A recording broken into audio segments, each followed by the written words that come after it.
कर्नाटक कांग्रेस के नेता और कर्नाटक के पूर्व मुख्यमंत्री सिद्धरमैया और कांग्रेस प्रवक्ता रणदीप सुरजेवाला के चलते कांग्रेस पार्टी एक बार फिर से गंभीर सवालों के घेरे में आ गई है। कांग्रेस पर यह बात एक बार फिर से सही साबित हुई है कि पार्टी के दिग्गज नेता देश विरोधी बातों को बिना आधार जोर शोर से उठाते रहते हैं।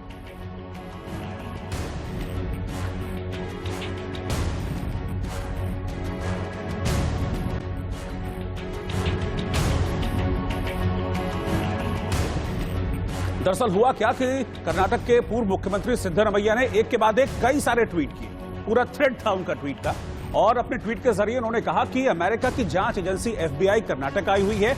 उन्होंने ये सवाल भी किया कि क्या इससे भारतीय जांच एजेंसियों की क्षमता पर सवाल नहीं उठता है। उन्होंने जो ट्वीट था वो ट्वीट लिखा और अपने इस ट्वीट के जरिए उन्होंने बहुत सारी बातें लिखी। इस ट्वीट में वो लिखते हैं कि एफबीआई बिटकॉइन स्कैम के एक मामले की जांच करने के लिए पहुंची हुई है जिसका किंग पिन श्री कृष्णा उर्फ श्रीकी है और इससे कर्नाटक सरकार में कुछ नेता भी शामिल हैं। सिद्धरमैया ने अपने अगले ट्वीट में कहा कि बिटकॉइन के कथित स्कैम की जो क्रोनोलॉजी है उससे कर्नाटक बीजेपी के कई नेताओं के शामिल होने का अंदेशा होता है। लगे हाथ वो गृह मंत्रालय, गृह मंत्री अमित शाह और कर्नाटक सरकार से सवाल भी पूछते हैं। मसलन क्या ये सीबीआई और ईडी के फेल होने का नतीजा है कि एफबीआई आ गई है? क्या बीजेपी को बेनकाब होने का डर था कि सब कुछ गुप्त रखा गया? और यह भी कि एफबीआई के बारे में मीडिया से खबर आने से पहले ईडी, सीबीआई और इंटरपोल को सूचना क्यों नहीं दी गई थी? सिद्धरमैया आरोप लगाते प्रधानमंत्री तक पहुंच जाते हैं और राष्ट्र विरोधी गतिविधियों में शामिल होने से लेकर आतंकियों को फंडिंग करने की बात तक अपने इस ट्वीट के जरिए कह जाते हैं। लंबे चौड़ा ट्वीट उन्होंने किया, लंबा चौड़ा थ्रेड उन्होंने किया है और इस पर जो है इस पर सिर्फ अकेले सिद्धरमैया नहीं रहते हैं। इस पर कांग्रेस के प्रवक्ता, जो राष्ट्रीय प्रवक्ता हैं रणदीप सुरजेवाला, वो भी आ जाते हैं और वो कुछ इसी तरह के ट्वीट करते हैं उनका, और अपने इस ट्वीट के जरिए वो सरकार से कई सवाल करते हुए देखे जाते हैं। रणदीप सुरजेवाला क्या कह रहे हैं अपने ट्वीट में वो मैं आपको बताऊंगा। वो लिखते हैं कि क्या भारत में एफबीआई देश के सबसे बड़े बिटकॉइन घोटाले की जांच करेगी? यदि हां तो राजनीतिक लोगों सहित जांच और संदिग्धों का विवरण सरकार जारी करे। भारत के एचएम यानी कि होम मिनिस्टर और कर्नाटक के सीएम मुंबई इसका जवाब दें। कितने बिटकॉइन चोरी हुए, कितने मूल्य के थे, कर्नाटक में कौन कौन लोग शामिल हैं, क्या चुराए गए बिटकॉइन कथित हैकर श्री कृष्ण का जरिए ट्रांसफर हुए, इंटरपोल को सूचना क्यों नहीं दी गई? यानी कि जो बातें सिद्धरमैया ने अपने ट्वीट में कही, लगभग उन्हीं बातों को ही रिपीट करते हुए रणदीप सुरजेवाला भी नजर आए हैं। दरअसल ये सीधे तौर पर आरोप लगाने की कोशिश की गई है सरकार के ऊपर कि एफबीआई को भारत में बिटकॉइन घोटाले की जांच करने की अनुमति दी गई।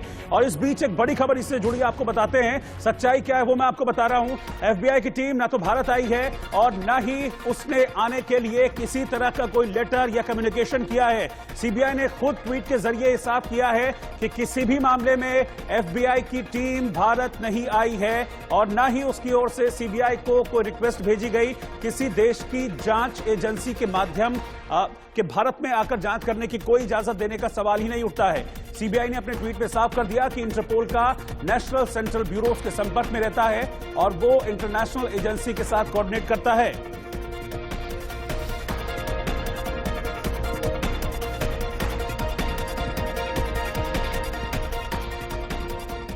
तो कर्नाटक कांग्रेस का दरअसल आरोप यह है कि बिटकॉइन की जांच के लिए एफबीआई को मंजूरी दे दी बीजेपी ने, लेकिन सीबीआई ने ट्वीट के जरिए कांग्रेस के झूठ का पर्दाफाश कर दिया। यश, समीर, राजू मेरे सहयोगी इस वक्त साथ में जुड़ रहे हैं। यश, सवाल यह है कि आखिरकार इस तरह की अपनी ही किरकिरी कराने में कांग्रेस को मिलता क्या है? और ये तो बहुत बड़ी बात है कि आप किसी दूसरे देश की एजेंसी को लेकर कह देते हो कि यहां पर घोटाले की जांच करने के लिए मंजूरी दे दी है हमारी सरकार ने, वो आ गई है। अब सीबीआई ने सब कुछ क्लियर कर दिया है, औंधे मुँह गिर गई सारी बातें।